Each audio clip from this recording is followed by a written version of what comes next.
Okay, this is Li'ilui Nishma Ben Mai Mazal, who unfortunately passed away, and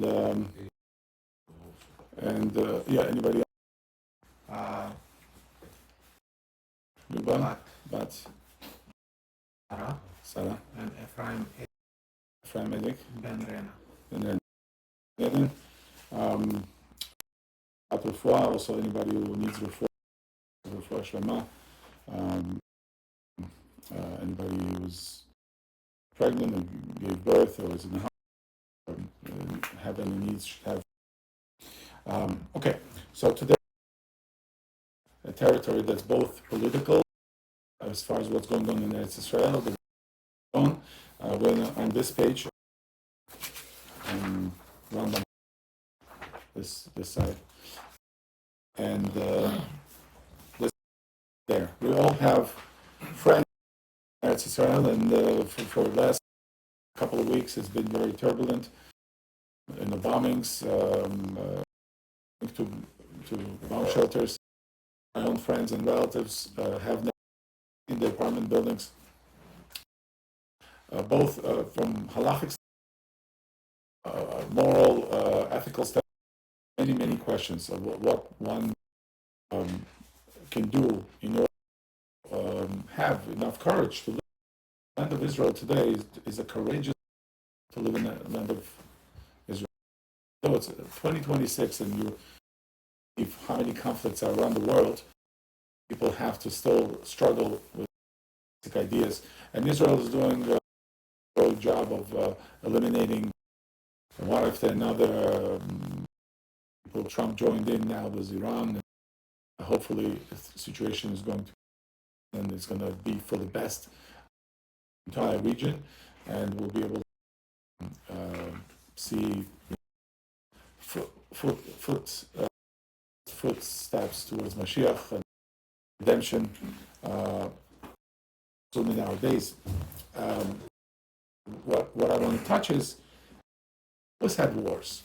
We as Jewish, our surrounding was always, in fact, in the Torah, taking Jewish people out of Mitzrayim, they just found their freedom, does not want to take them derech eretz kedusha, right? Because he's afraid they're going to see milchama, they're going to see the Yeshua Mitzrayim. This is a timid slave, does not have much to the outside world. He only knows what he knows. In fact, the slavery is very much discouraged by the Torah, even though it's everything at that time. Servitude, in particular, when Ivri was taken into the home 6 years, and the 7th year was left. And if he didn't want to free, then he says, "Ahavti et ishti, I have a wife that you gave me, and I have children. I'll leave my master." So the master was and pierces his ear. The Rashi tells us the Ozen, our Sinai, the ear that to me the Jewish people will be servants, and he wants to be a servant, right? Vadim, you should not be a servant to a servant. A human being is a servant of God. Servant of that human being, something's wrong with you. And Jewish people coming out of Mitzvah, wrong with them, as you can see from all the occurrences and all the complaints and all the tribulations that they went through. They were not able to psychologically put themselves in the place of courage, place of war. As the men to be built different. And it takes generations for a society of men who are able to fight, to stand in the protection of their country. And it also, but within one generation, as we saw in recent times, these men are lesser men than, say, 20 years ago, right? I mean, in our days, where men were grinding through, stresses. Today we have students changing genders and, systems that encourage that kind of thing, and we fight against that, and it's an uphill Today, you send a child and comes back with leftist ideas. My friends, they send their daughter to. They said, it's a nice college and everything. It was accepted, and we're very happy. She hates everything. She hates them. She doesn't like you. You're this. You're oppressor. And it happens. Why? Because ideology that persists in it's a war. We also live, people in war zones, but we also live in war. We have societal wars, we have cultural wars, we have population, demographic change. Today, the more Muslims moving in, and the more people have from there and find a new and they struggle with culturally or religiously in that British and French. They can't walk to shul. They have to have with machine guns protecting shul. I was listening to one of the parliamentarians in England. Says, country, he says, with the only minority that has to be protected with guns is Jews. No other minority needs their worship protected. It's obvious that we're only swaying back and forth in this pendulum from time to time, reminding us that we're not really having all the we were promised. We don't have, and we should try. Yeah, we should try to. We should vigilant, and you have to understand. And if push comes to shove, yes, you should be able. There's First Amendment, if you know what I mean, and you should be ready to protect yourself. But how to protect it? How? By guns. What do you mean? How are we going to protect by? Well, first of all, you have to be ready physically. Every man, woman, child should to defend themselves. Krav Maga classes, take jiu-jitsu classes. Right, have it done too. I'm on Long Island. We have guns. And tougher, but much easier now.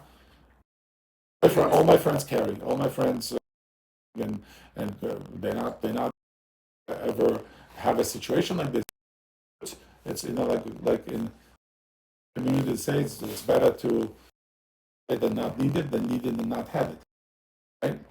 And there were situations where that if I didn't have it, I would unsettled.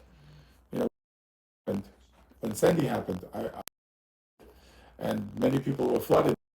There was no 911. There was no fire.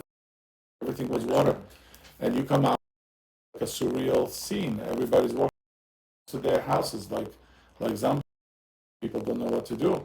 There's no electricity. Electricity wires broke, and at that moment, and people were breaking into people's houses.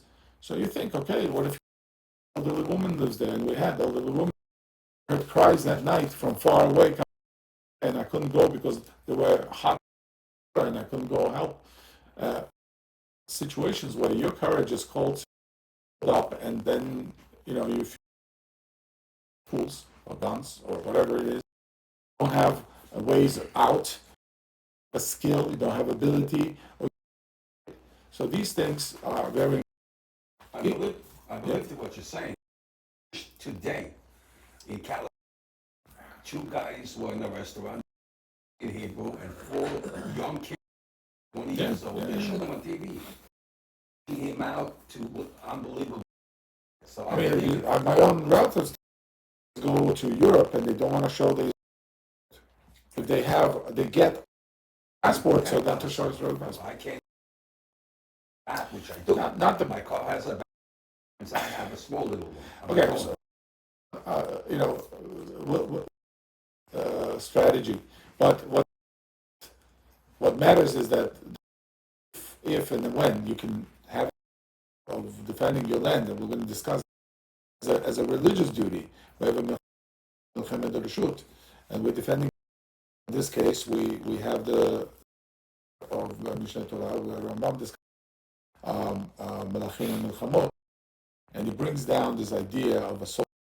We'll talk about the soldier, and from there we'll have our own build, our own conflicts, and see how that connects to our right. We all men here, and women also should know this. We thrive on mentioned this several times. Private conversations, I talk about it all the time. And we unfortunately have, we're sitting around a lot. We eat whatever. There's not much action. Go to a sports game or something, and maybe you to have a little bit of blood pressure. But other than that, we live lives. When something stressful happens, and response, you have a fight or flight. Why is it called fight or freeze? Right? Away or the lock up and fight. There's a funny videos where they scare people, from the corner. They make this play, not playfully. I hate them. Some people do pranks, right? And they scare people, and you see the responses. Punch the guy, and some people will scream like a girl, right? These are responses. Now we all have nervous system is built that way. We have a autonomic nervous system. You have a knee-jerk to the place, right? Something happens when we put our hands up, or we run away, or we cover ourselves. These are our responses. This is built in into our past. Many times people would say abusive situations in life. So the psychologist many times will tell, and they try to because somebody was mistreated like that. But the bottom line is that this pattern is itself. And first of all, in the Dvarim where the Jews go to Milchama, and he goes out in front of the army and he starts announcing to people that who is the person who is afraid? Heart is weak. His heart is not strong. We you to demoralize the army. Please go. Who is the man who just right and didn't have a chance the year as a chatan? Was this, who's the man who planted the vineyard to attend to it? You go home. Let me in the back of your mind. We don't want you in the. We want people who are. And this is what Rambam brings down. שאין בליבו כוח, רך לבב, שאין בליבו כוח, קשרי המלחמה. What's קשרי המלחמה? Also the war, right? Not necessarily. You'll see in the words of Rambam here that it's not talking about physical spirit. It's a spirit. Physical strength based on physics, it's one thing. But when you're out, the system is shot and you have shakes, it's going to be. They say there are no in the foxhole, right? Once the or whatever, the person's afraid. Because the instinct of fear is, they say, it's even greater than the instinct of love, right? Self-preservation is a very important instinct, and it's there by nature in order to protect us. But at the same time, it also doesn't work when you want to organize into an army and go attack an enemy. So Rambam says,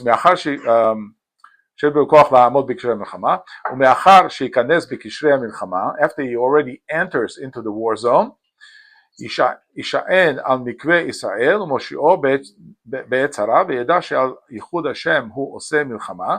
So you should, when he already enters the war zone, you should rely on God of Israel. על מקווה ישראל. What's מקווה ישראל? מי מתאר אתכם, right? The Hashem is the מקווה ישראל, and he is the one who we have to put our trust in. That is to say that even if you feel that you're gibor, that you're chazak, when you enter the war, it's good to have a little bit of humility. Yeah? Because now anything, the things are flying, the bullets are flying, you can't protect yourself. It doesn't matter how many push-ups you did that morning, right? If the bullet is flying, it's flying. If it has an address, they say, Kol kadur yesh ktovet. Right? That's what they say. Okay. So whether it's true or not is a different discussion, but that has to do with the ashgacha pratit. Well, it's ashgacha pratit of the person. But things are flying, and it doesn't matter if the person has to have a humility that God himself is protecting him. even though he's strong, even though he's capable, he has to believe in God, right? And many times you'll see that. Many times that you see that militaries are a lot more God fearing than regular secular people, living in comfort, right? They have some slogans, God, country. I'm sorry. They don't teach that here in the U.S. Army, though. Well, yeah, they do. God, country, core, family core, something like that. Whatever the Marines have. My cousins were in the army, and they tell you forget about God. There's no God. We're gonna just read in the Rambam. Similar sentiment, but not forget God, but actually it says remember God, that He's protecting you. וישם בנפשו ובכפו ולא יירא ולא יפחד ולא יחשוב. One second. ולא יירא ולא יפחד. You shouldn't be afraid. ויקח נפשו בכפו. Get hold of yourself. Yeah. Don't be afraid. ולא יחשוב. Now here comes an important part. Don't tell this to your wives. ולא יחשוב לא באשתו. Don't think about your wife and your children. You're going into a harsh reality of war. You can't reminisce your children. Oh, how wonderful was it last week I was playing with my children. No, you're going to get shot. You got to drop all this. Focus on the mission. You say focus on the mission, right? Ela imche zichronam milibo. Erase them from your heart as if they're not there. You can't afford to have your mind swayed because it weakens you. These people weaken you. If somebody, God forbid, puts gun to your, family member's head, that's it. You can say, shoot me, but you can't shoot. Okay. So, and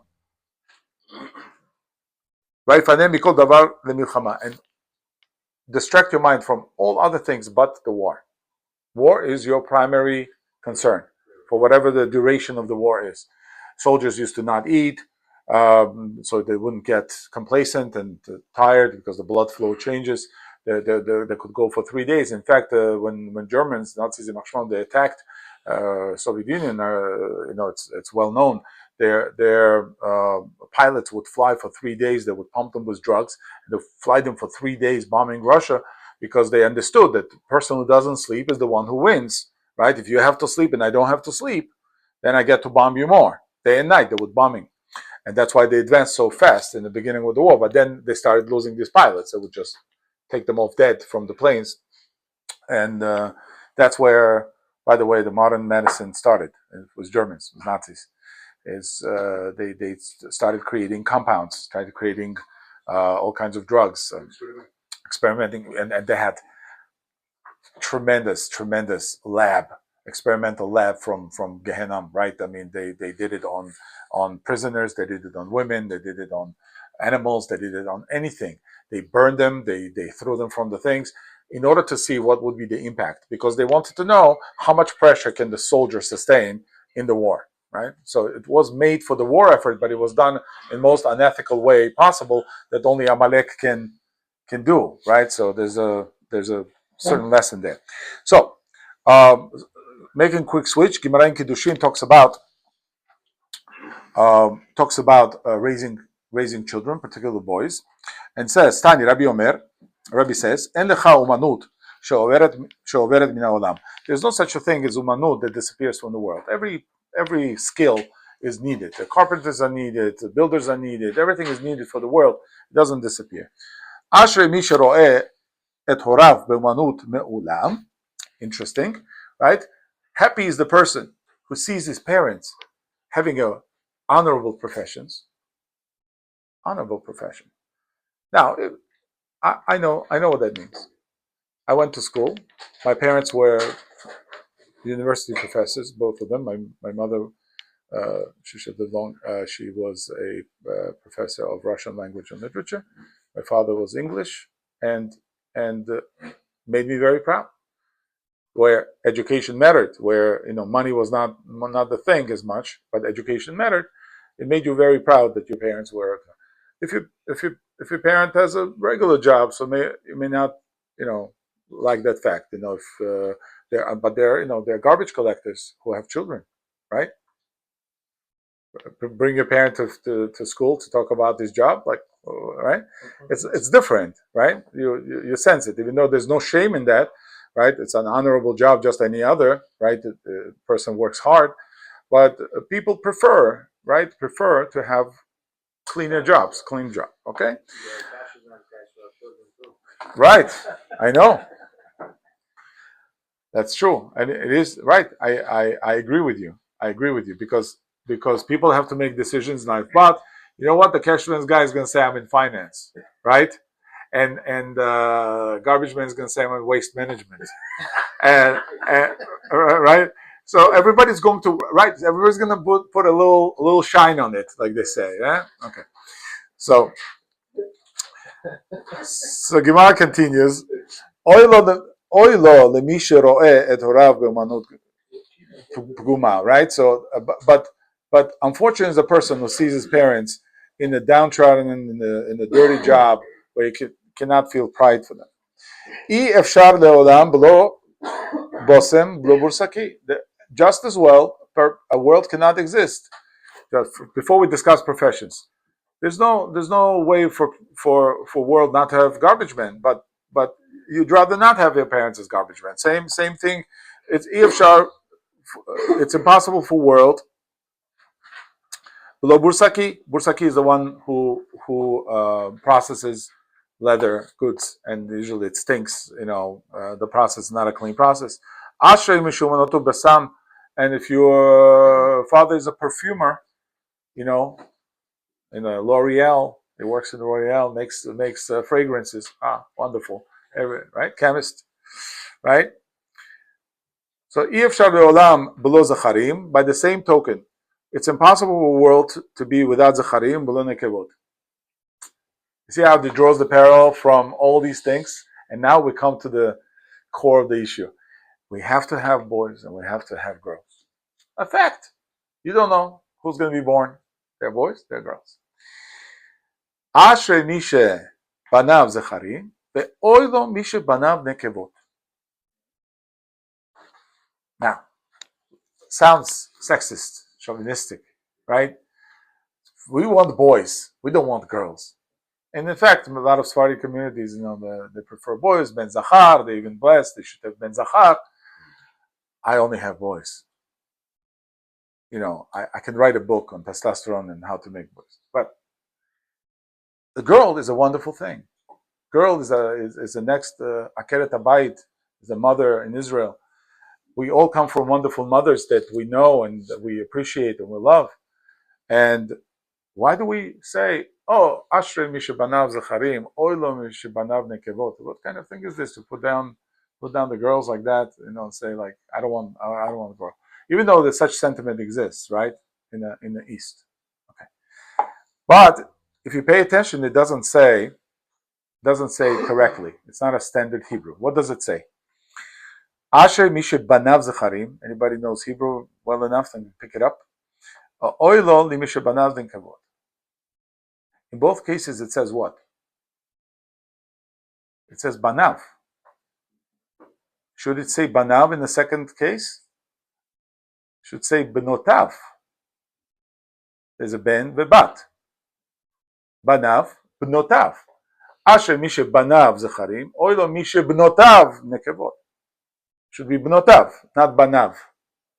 Yes, general understanding could be banav could also be girls, but it should be benotav. And I heard a nice idea. It's a famous chat, so to speak, in this. Rabbi, you got to distinguish between Mizrahim and Ashkenazim, because Ashkenazim wants the boys, and also the Mizrahim wants the boys. So he might be. By the way, you're mentioning something that's a problem in some communities. Let's say Hasidim have more boys and less girls in general, as a percentage being born. And they can't find wives, so they go out to other communities. They'll marry Ukrainian, Russian girls, or whatever, anything that comes, because they have too many boys. And in Litvak families, there's the other way around, too many girls. And there's a shidduch crisis when they say like 3,000 girls not married, they can't find the shidduch or whatever. So there are crises like that based on simply population, local population. You're right, Sfaradim will have more, say, boys or whatever. But again, this Baruch Hashem, we intermarry today between all communities. Everything's good. My daughter-in-law, she is Ashkenaz, was the roots in Chabad and Satmar, and and she comes from Brazil. Altogether, it's a completely different soup, But people find each other, they fall in love, they build families, and Baruch Hashem, I appreciate diversity. Some people don't. They know what they know, and unless it's exactly what they know, but I diversify, let's say, right? And a lot of people like me. So, but here, what it means to say that it's the way you raise them. It doesn't mean to say the boys are better than girls necessarily. What it means to say that it's both talking about your boys. It's not talking about girls. If you raise your boys as men, then you're a happy person. But if you raise your boys as girls, that's why it says banav in not bnotav. Asher mishe banav zecharim, that your boys are men. Or the mishe banav nekevot, if your boys are girls. If your boys are like girls, it's not good. You got to raise them as men. They should do mitzvot, put on tefillin, be able to fight, have courage, be able to work, hold on jobs, build something. This is men's attributes. Woman's attributes, akeret habayit, she builds the house. She can do work as well. She can go and be at her own angle to whatever they do, right? Women are important today in many spheres, not just at home. But yes, primarily it's home. A similar distribution is in our hormones, right? Women also have testosterone, not as much as men. Men also have estrogen, not as much as women, right? So we have that sway, we have that balance that we have to establish. Andrew Tate famously made this whole idea very, very much, front of discussion in social media. He brought in. He's not as intelligent, I would say, as let's say Jordan Peterson, who formulates it much better. Thank you. So Jordan Peterson gave an interview to finish whatever, you'll find it on YouTube. It's a very nice interview.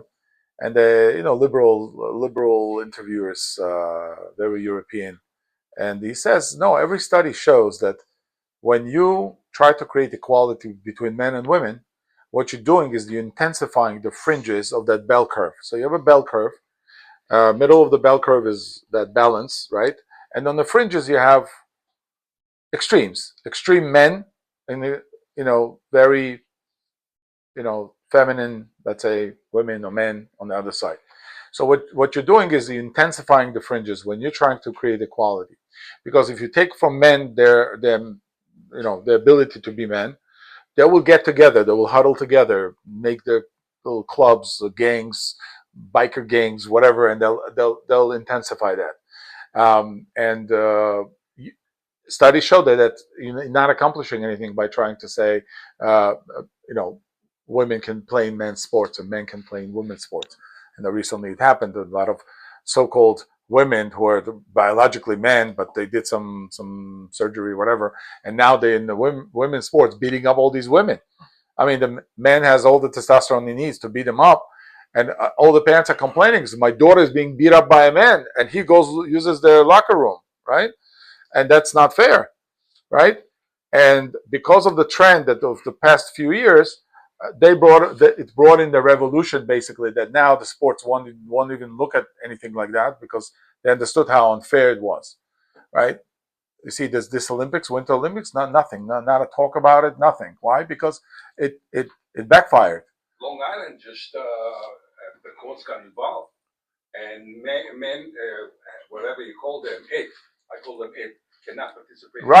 Right. Because it was really obnoxious thing that they did. So that by the same token, when women tries to prove to men, and you can find a lot of videos of that, where a woman challenges the men to a fight in MMA or whatever, and say, "I can take on the men," and you see them being thrown around like anything. It's not a good thing. It's not a natural thing to do. Now, I believe, yes, there from time to time you can find a woman that can take on 10 men, particularly if they're not very strong. And you can find a man that could be so weak that but it doesn't mean that naturally that should be our tendency, and it's definitely al pi Torah we encourage to keep our boundaries of our own relative species of our kind. So Marine Corps and soldiers also tried this, and the military is also another. I mentioned Nazis before, but the military is also one of these ruthless experimental platforms, because you sign your name on the dotted line and now they can pretty much do whatever they want with you. So they take soldiers and they separate them into groups and they do experiments.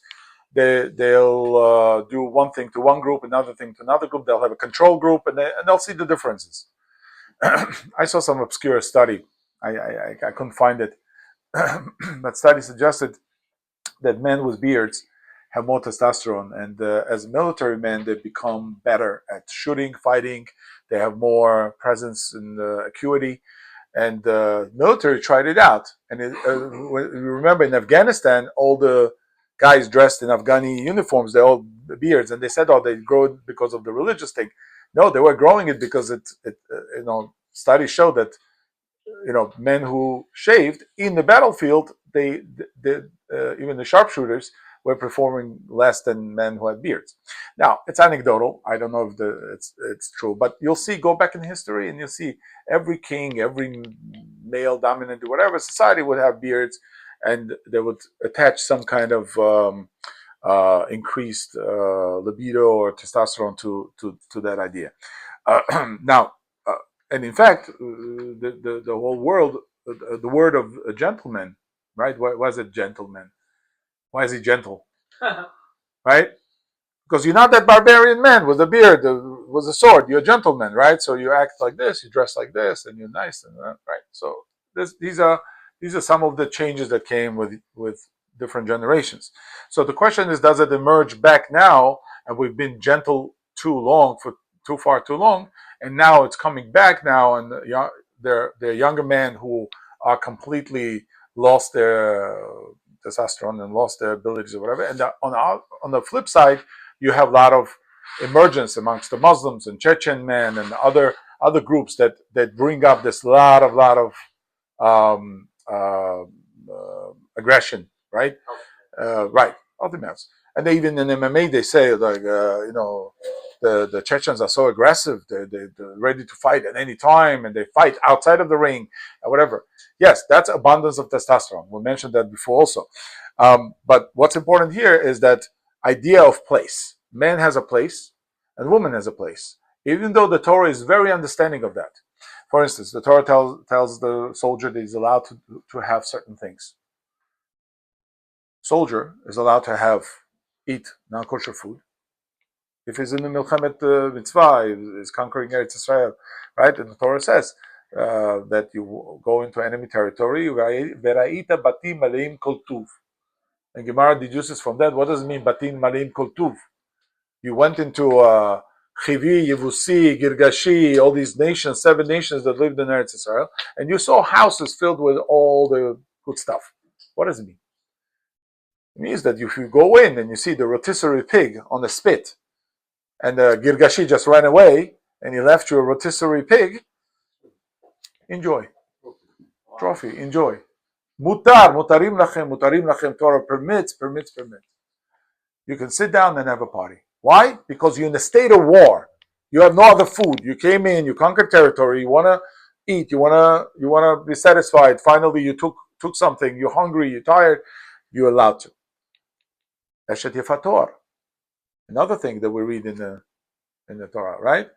Eshet Yefator, David HaMelech had Eshet Yefator. Some of his children were born from Eshet Yefator, right? It didn't plan out so well because it's obviously not a ultimate position a man should be in, to take some idol worshipping woman from a battlefield and have children with her.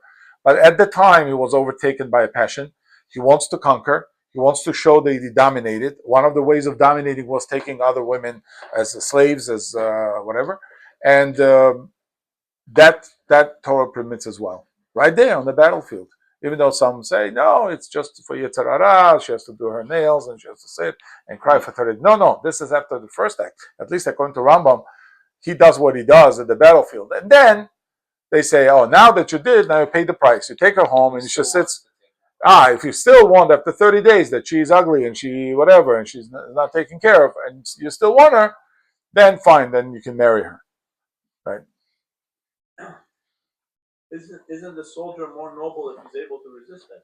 Yeah, sure. I'm saying be more noble. Nobody's stopping you. But the Torah says, I give her permission. Because Torah says, if I'm going to come in and act as an antagonist to a basic human nature, nothing is going to happen. If you tell a person you can't have something in the peak of passion of wanting something, and we have another pasuk, Al tachsom shor v'disho, lo tachsom shor v'disho. Right? Do not muzzle the ox while he's going around and looking at food. He's looking at food the entire time. You're not allowed to. It's a basic thing. When the person walks into your house and you have food on the table, you say, please have some. You're not going to say, okay, what do you want? Okay, don't touch anything. Right? It's not polite. We all understand. There Yeah. are certain criteria to pick people, the soldiers, from what I heard. The person has to be married. The person has to have build his house. Yeah. That's what we mentioned before you came. We mentioned that. The Torah, the Kohen Mashuach Milchama goes through all these and eliminates people that are not suitable to be in the ranks of military. He has all of this. Wife for his home. Yeah. Why would he bring another trophy? Another wife as a trophy? The Mel brought. He had how many? 13 or whatever. Yeah, he took Bathsheba in an interesting way, right? You read Tanakh. It's not a simple book. One of the reasons your children don't learn Tanakh in schools is because they're going to be asking a lot of questions, right?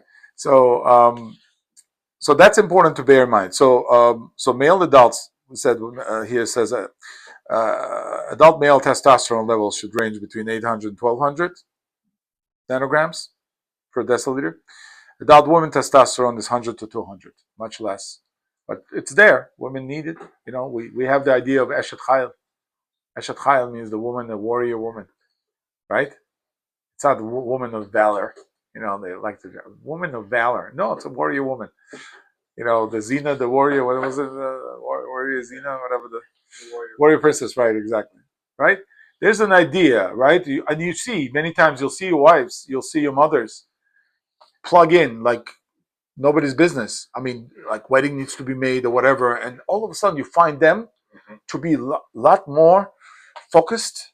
I mean, we're like tired, we're falling off our feet. Yeah, we'll do like physical lifting, but mentally, women are present there, and I've seen that making food, making whatever, and they're building things. Man looks at that and says, first, man doesn't believe it's necessary. Start with that. All these things and cakes, who cares? Man doesn't care, right? But to build that, to bring that, and you make engagement, and you bring these nice. I know by Bukharis they make the nice, beautiful things, and they bring everything packed up, and the flowers and all that. It requires focus and concentration of a being like a woman, right? It's something else. She can juggle many things, children, household, whatever, and that's why the women have to be appreciated. They're also warriors in their own environment. That's why when you step into your house, you surrender your weapons. The woman is the Akeret Habayit. She is in the house. She'll take care of you. She'll give you. I'll mention something interesting. This is an idea that you don't always hear. In the back, I'm going to send you quickly to the back on the bottom, in the back of the sheet. It says, women speak in estrogen and men listen in testosterone. Richard Rupert was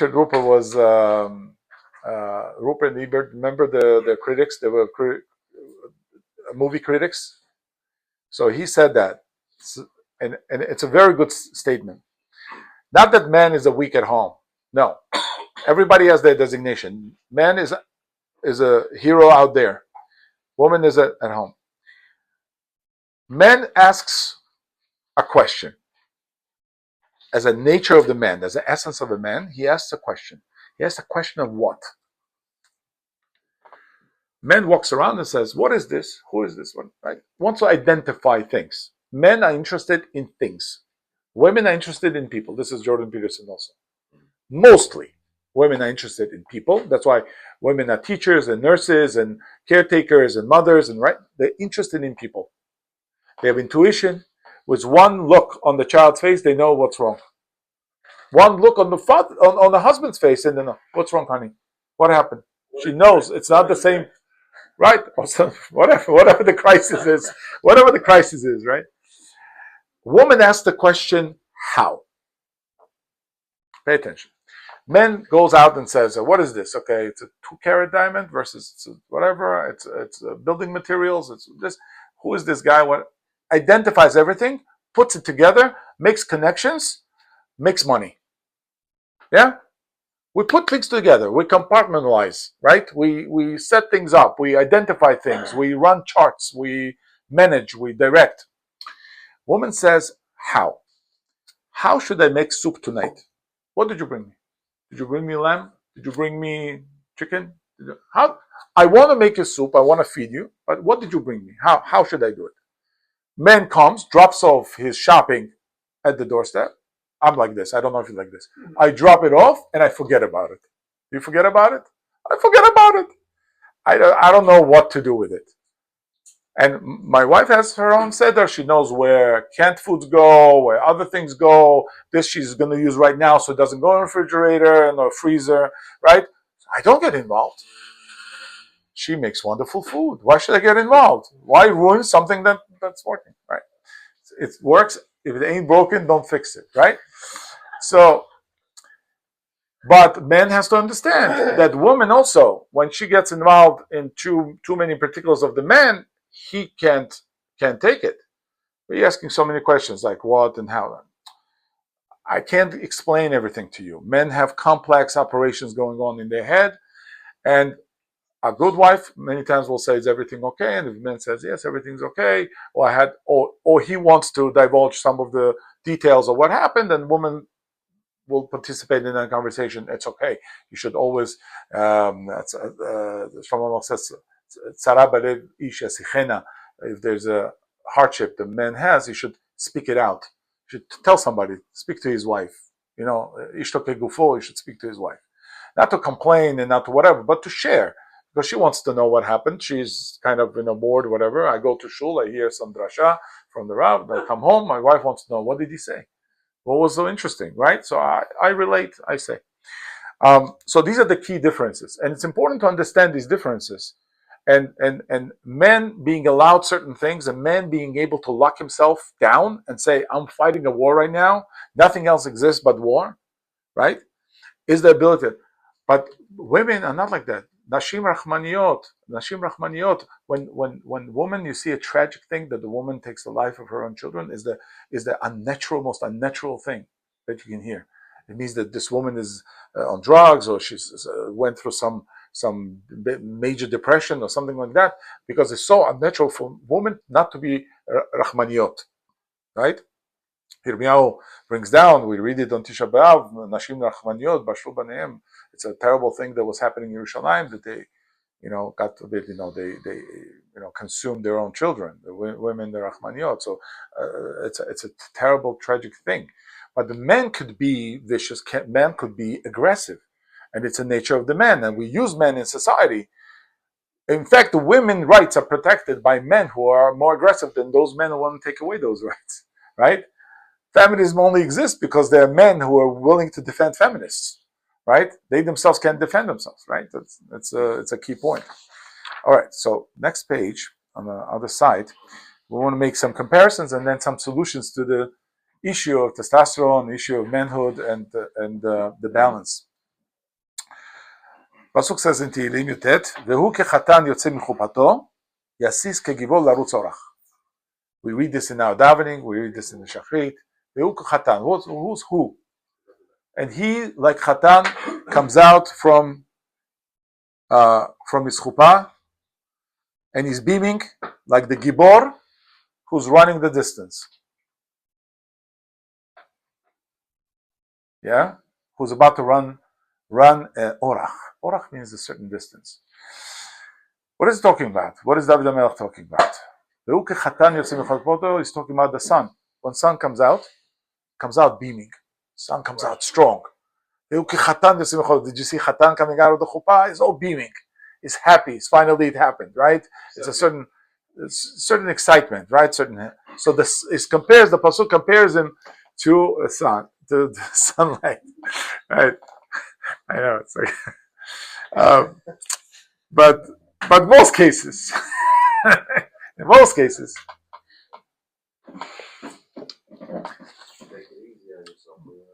yeah. And also compares him to Gibor, Gibor Larutzorach. What's a Gibor Larutzorach? I'll give you a little trip down the history lane of what does it mean Gibor Larutzorach. What is he referring to? Something that everybody should understand. Who's the strong man running a race? Running a race. Article translates like somebody running a race. But why is he Yasis Gibor? He's a happy like Gibor. When people gather at the New York Marathon, are they happy before the race? Are they happy? Are they happy before the race or after? After. Well, if they win. Oh, but before everybody's stressed, right? They're about to run. Nobody's like rejoicing there and having a party, right? So it's not before the race; it's after the race. But what is he running? What is he running? This is the reference to a victory lap. A victory lap. In a Roman amphitheater, in a theater that was round or oval, right? When he won on his chariot or running or whatever, he would run another lap. Today they do it. NASCARs will do the same thing. The track and field, they will do the same thing. They will run a victory lap with the flag, saying hello to all the entire audience, right? They have to do victory lap. That's a victory lap. A person is most excited when he won, beat a world record, and now he's running the victory lap. He's on top of his performance, is the most happiest in his life. Yeah? And that's what he's comparing him to. Right? Chatan, yotze michupato, kechatan, meaning sun comes out of that. Why? Because the sun has that influence on us. We are men because we are compared to sun, energetically, spiritually. Women are moon. Women is the force of the moon. Women have their cycle based on the moon. Yes? They have 13 cycles, not 12, 13 cycles a year based on the moon. Yes? How the moon wanes and goes and comes, that's how the women are. Women also coming together, they will have a cycle, similar cycle with one another. Women prisons are known for that. I think they increased number of guards during those times of the month, right? So it's very interesting that we have these two positions. Woman in the house, it's more concealed, it's hidden, right? Kol yofia bat melech penima, right? The beauty of the woman in her being covered, not uncovered. Yeah, a woman needs to be covered up. It's even more exciting for a man when a woman is covered as opposed to uncovered. Man has to be out there like a son. He's a warrior. He's outside. He's making war, or is whatever. He's struggling with something or whatever. But he's outside. Man rejoices in the sunlight. He likes the daylight. He's most active daylight. Women can be cooking into the night. In fact, a lot of women were accused of being witches for that reason, because they draw from the moon energy. They did a lot of potions because every mother, she was the doctor of the family. She made all the herbs and she grinded everything, and it's not just a kitchen. Kitchen is the lab, a woman's chemistry lab. She makes all the spices and everything, and they would know what's for what. A child is a little bit sick, put this in the food, whatever. And they would poultices, and they would make all kinds of creams and other things. So many times they would accuse women of cooking up stuff, witchcraft. Yeah, and in fact, the Russian word vedьма, the root of the vedьма, where it comes from. There's a one word that is throughout all languages, from Sanskrit to Latin to Russian to English to the word video comes from vida, or to vidit, vedet, vidit, right? Vini, vidi, vici, right? He came, he saw, he conquered. Yeah. Vedьма is the mat которая видит, mother that can see. She's a seeing mother, and with some adulteration, it became into a witch. But it really was a wise woman that could make potions and heal someone. And usually they were reclusive, and they Baba Yaga and whatever, living in the forest somewhere, because she needed to be in the forest. She couldn't be in the city. All the herbs are in the forest, right? And in fact, Baba Yaga was a woman that was a wise woman that lived by herself, and people went healing, to this woman. Remember Vanga? Vanga, remember? Yeah. So people went to her, right? She was that that kind of woman. So what it means that sun is very good for men. Sunlight is only thing that produces vitamin D in your body. It connects with your skin, and vitamin D, being a hormone, it's a hormone, it's not a vitamin, goes through many steps until it becomes vitamin D. Vitamin D is the bone vitamin, so men need strong bones. It forms strong bones, but many other things go into the function of vitamin D. It's a precursor to many things, including testosterone. Testosterone is a very complex process. It's gonadotropin hormone is produced in testes, goes up to LH, which is luteinizing hormone produced by pituitary, and then goes down back to testes and turns into testosterone. It's a long process. And therefore, the man cannot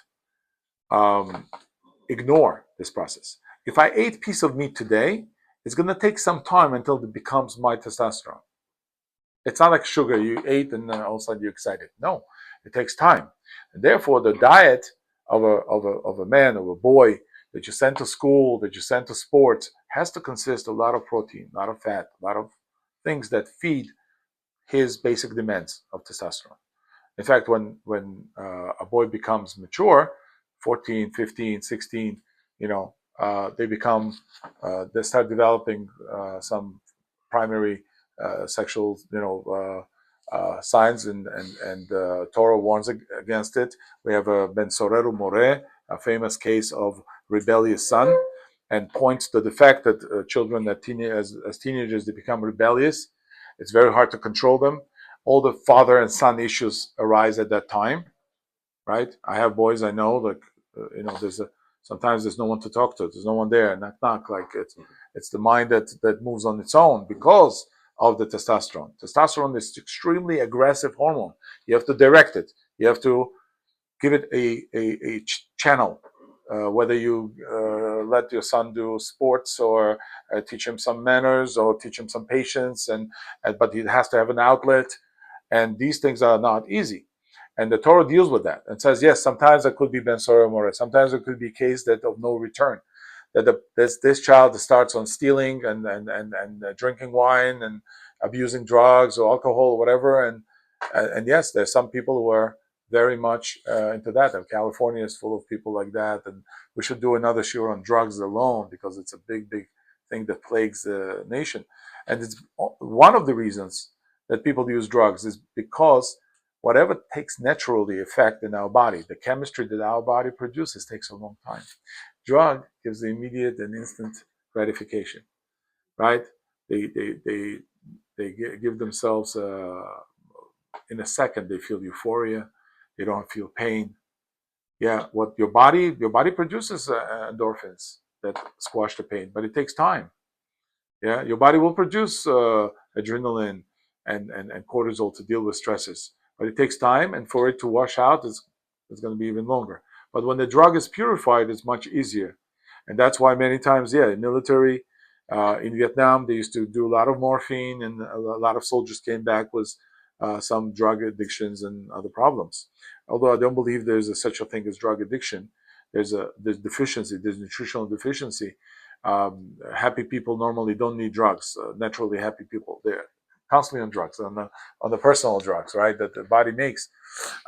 But men many times, in order to perform, in order to not fall behind, they will use drugs. And it's known. Wall Street uses cocaine, but it goes by industry, yeah?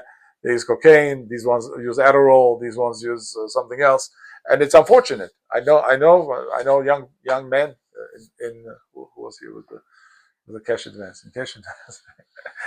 They use, why? Because they're on the phone constantly. There's a stress. There's whatever, and to cope with all of that, man has to do what we read in the first part. Man is in a state of fight. He has to clear his mind from everything else and focus on something. And when the drug allows you to focus on it, or smoking something, there are a lot of vapes and whatever, and I'm really against, even when my sons used to do it, whatever they would vape, I would say, listen, this is worse than do cigars, do something else, do natural cigarettes. Don't do this because this has chemicals, this has preservatives, the things that you inhale into your lungs. And it's not good. But again, there's a limit to how much you can talk to a man. Even Torah stops at some point and says, I can't stop the man who's fighting a war from taking non-kosher food or a beautiful woman or anything like that. There's a limit to how much you can order a man in the heat of passion to do. A healthy male is very hard to take away a piece of meat from his teeth, right? In fact, men know that they're prone to aggression. When men talk, it's a polite conversation. Most of the time, men talk polite. Women, they bicker all the time. Why? Because they know there's not going to be any physical damage. They can fight with another woman all they want, and very rarely there's going to be any physical altercation. Men, they know they cross a certain thing, all of a sudden fists are flying, and they know there's going to be damaging to them. So men are very respectful of one another most of the time. I know this from many examples, right?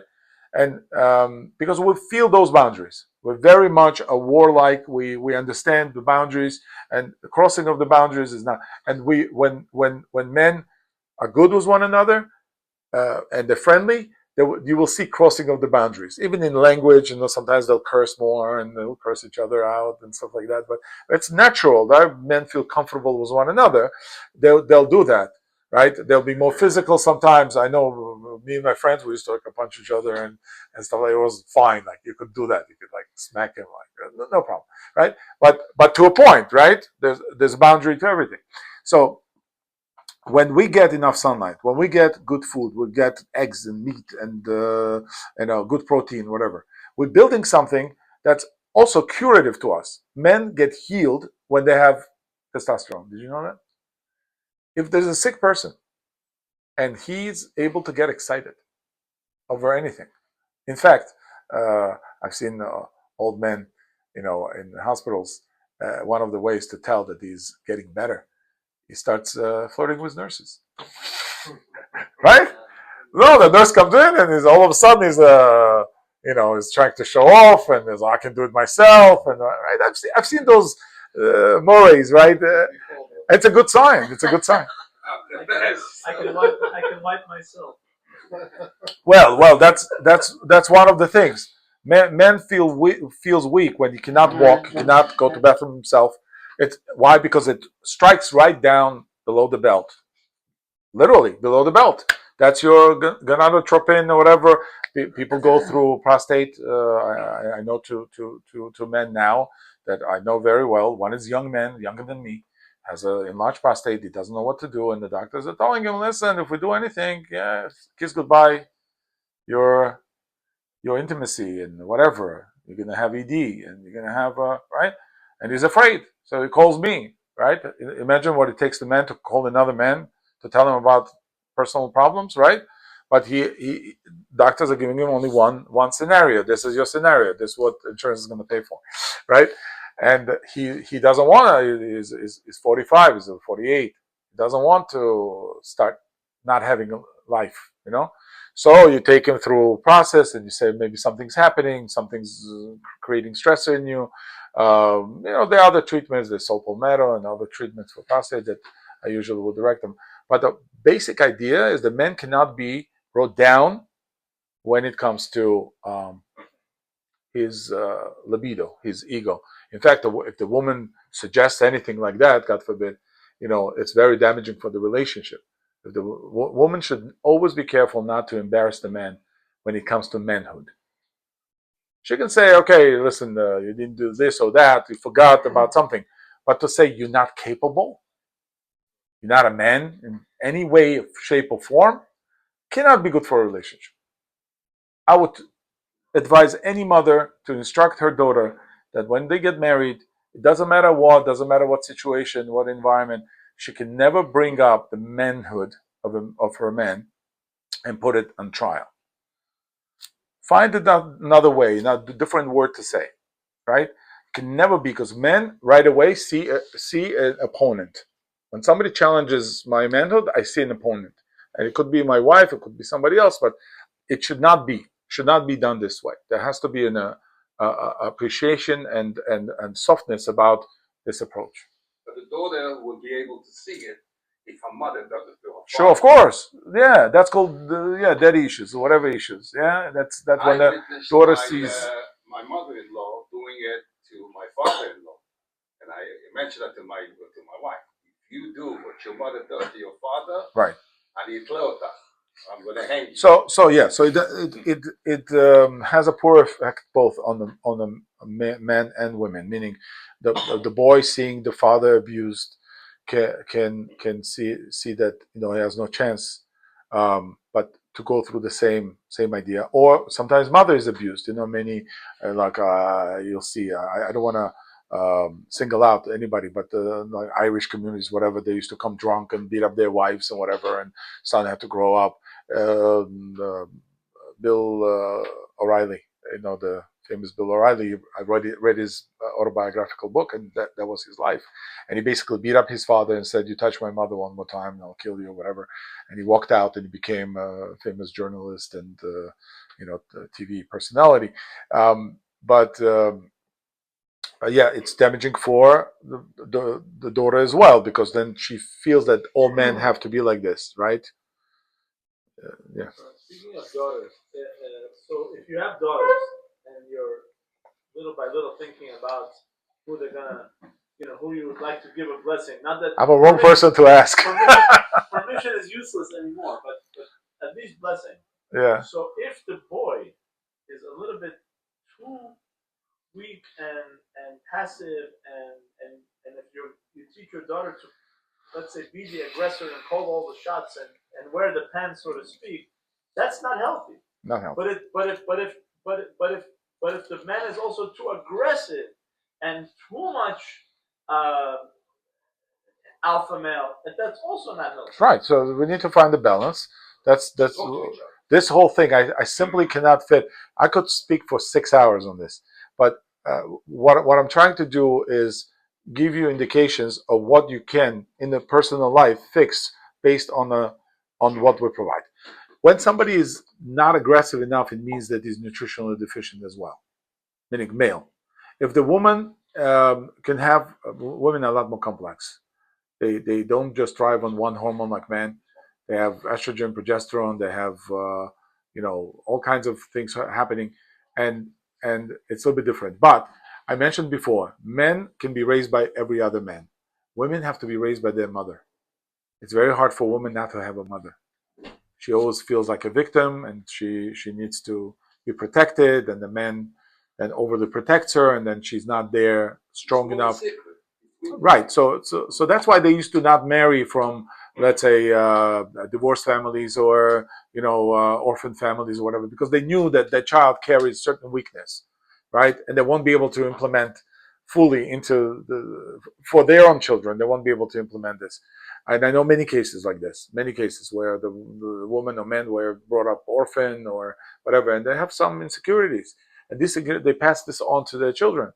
Holocaust survivors kill the next generation. Everybody's afraid of everything. I know people who are today living in Borough Park and Flatbush whose parents were Holocaust survivors, and they saw enemy behind every stone. They were afraid. Every time government came with anything, they were shaking. The policemen, they were shaking because it's a form of authority, right? And they passed it on to their children. And people tell me, "What do you want?" I'm a child of Holocaust survivors.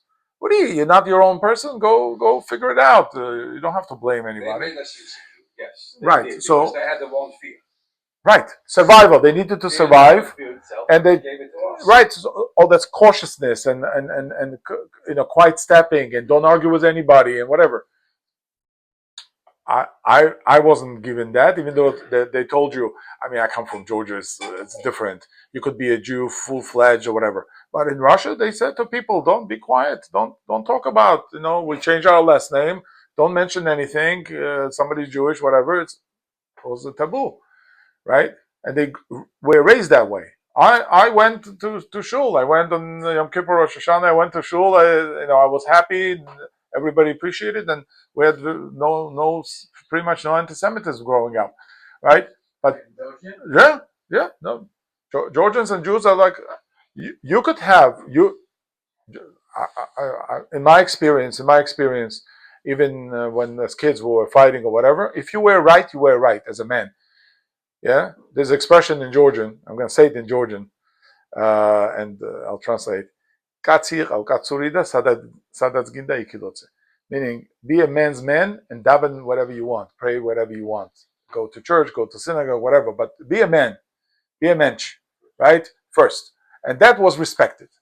That if you're a man and you stood up for something, nobody looked at you're Jewish or not or whatever. You were right, you were right. You were wrong, you were wrong.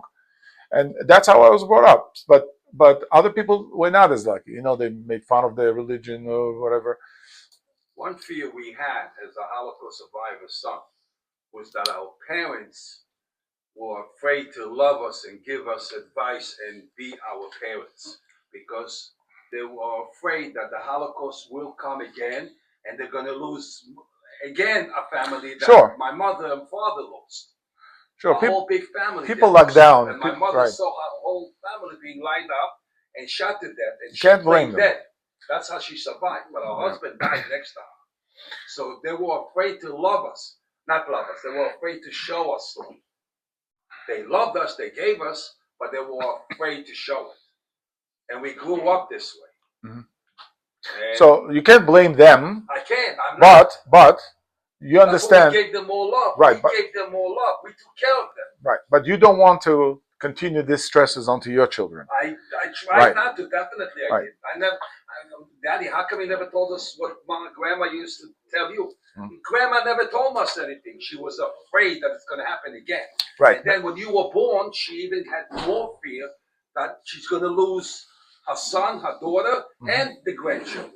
So the love was never there. Let me tell you one important point. I'll mention other things and we'll finalize.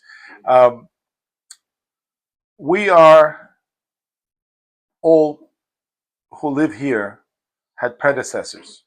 We're here because somebody made something courageous in their life. Right. Somebody survived or was able to fight. You don't know it was great grandfather or whatever who made that final decision to go, to move, or to stay, or to fight, or to marry this woman instead of that woman, whatever might have been the circumstance. But we're here because somebody else decided to survive and withstand whatever stresses. And there are many millions, billions of people who perished and nobody knows about them. They died in plagues, they died in wars, and died in whatever. So those who survived, the lucky ones that survived, they gave birth to the next generation. We are that next generation. We are carriers of that courage. We have in our genome built in whatever fears or perseverance or whatever the midot or special inclinations that we have. We can even trace it. They'll tell you, your grandmother will tell you, oh, you look like my grandfather from this side because, oh, he was just like you. He was not afraid of things or whatever.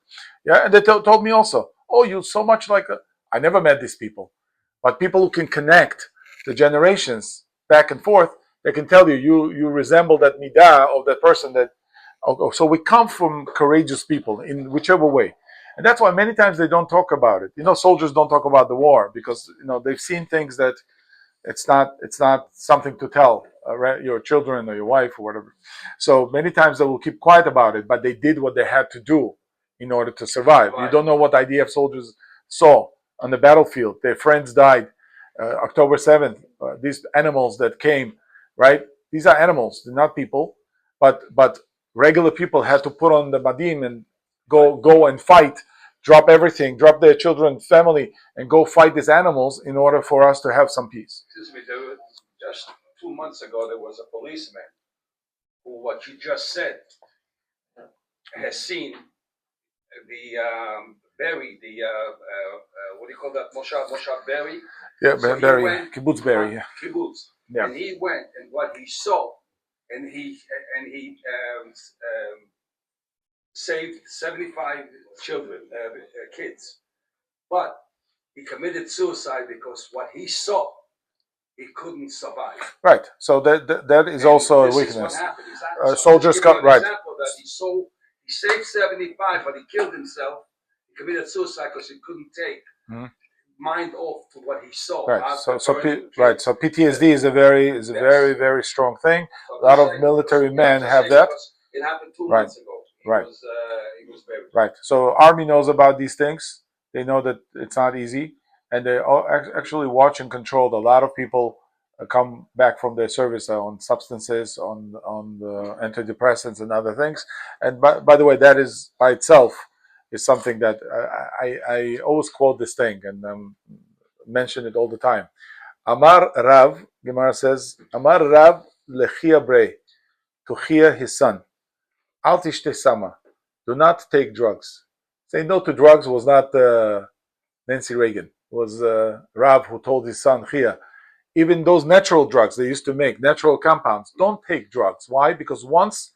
So the Pirush explains that, I think it's Rashi, that drugs, they establish a veset. Yesh lahem veset. Veset means they have their cycle. Drugs have a cycle, and then when you don't find them, you go out of your mind. You lose your mind. You need that drug. So don't accustom yourself to take drugs. Don't make your body dependent on drugs, on chemicals, because once that comes in, almost nothing else can help. Regular food cannot compete with opium, cannot compete with harsh drugs, and therefore it's appropriate for a person to take everything through food. Sunlight is good for your vitamin D. Sleep, enough sleep to restore yourself, to put yourself back on your feet, to be capable, to have the muscle mass to fight or struggle, or have enough fat for your brain and your nerves to be protected. Coffee, caffeine, it's not a bad idea. Out of all drugs that you can pick, caffeine is one of the best. It's a hepatic cleanser. It's good for your heart. 4 cups of coffee. Enjoy. Make sure it's a good coffee. It's not some. Up to 4 cups you can have, no problem. After that, it becomes a little bit, you might get jittery, but coffee is an excellent choice. So yeah, again, I'll repeat. Thank you. I'll repeat the saying by Richard Rupert: "Women speaking estrogen, men listen in testosterone." It's a very important thing. It doesn't mean that men are better than women or anything like that, but they all have designated things, and sometimes they will cross. Sometimes it's helpful even. And beneficial, mutually beneficial for men and women to take over each other's tasks. We do it all the time. If the woman is sick, whatever, the man will go and maybe do dishes or whatever, watch kids, and other way around as well. I think in today's environment, with some threats and constant worry about what's going to happen next. I flew to Israel and now I can't fly to Israel. You're going somewhere and they constantly remind you that Turkey is fighting with America and this fighting was whatever, and always a tight situation. And in that situation, you have to have enough resources, both mental, physical, spiritual resources to cope with things. Jews are being attacked. There are videos of Jews being attacked in Europe, right? Like you mentioned. And that requires you to look differently at the world, to understand what your place is, what your point of pride is, why you're fighting for what you're fighting, right? These are all things that you can pass on to your children and say, we fought for something right. We gave you a country, we gave you peace, we gave you education. And all of that takes courage, takes education and understanding. Rabbi, excuse me, I want your opinion, and I said if I'm going to see you. If you remember 3 days ago, it was in the biggest news that an ex-Marine Corps came into the Senate. Yes, I saw that, yes. And he screamed, I don't want to fight, I don't want to get killed for Israel. To me, it's a fear. It's going to start fearing other people's opinion, even if they don't want to. Yeah, but anti-Israel, these are. We don't want to die for Israel. I'll tell you why it's probably a paid activist. I'll tell you why, because they die for much lesser things than Israel. They don't know it's a Jew. It's anti-Semitism. It's a play. It's a theater. It's a theater because when they sign on that dotted line, they'll send them to Somalia and they'll send them to whatever, and they'll get killed over there for much less reasons than Israel. Yeah, but all the people. Yes, I agree. They're not the news. I agree. They see their decorated Marines screaming such a thing. It puts definitely a PR. it's a PR blunder for them, for military, and it plays into the hands of those who are paid by Soros and the activists for anti-Semitic things that they do. But we don't have to care much about it. World is going to be what it is. We have to make the effect with the people of the book, light unto nations, whatever you want to call it, and we're able to. I fear for us Jews that public opinion will rise Don't fear. against anti-Semitism. We've been there before. That's the idea. Idea is that we've been there throughout our history. We always had the whole dor vador, right? עומדים עלינו לכלותנו, והקדוש ברוך הוא מצילנו מידם, and I think we should finish with that. Exactly. I thank you for your kind attention.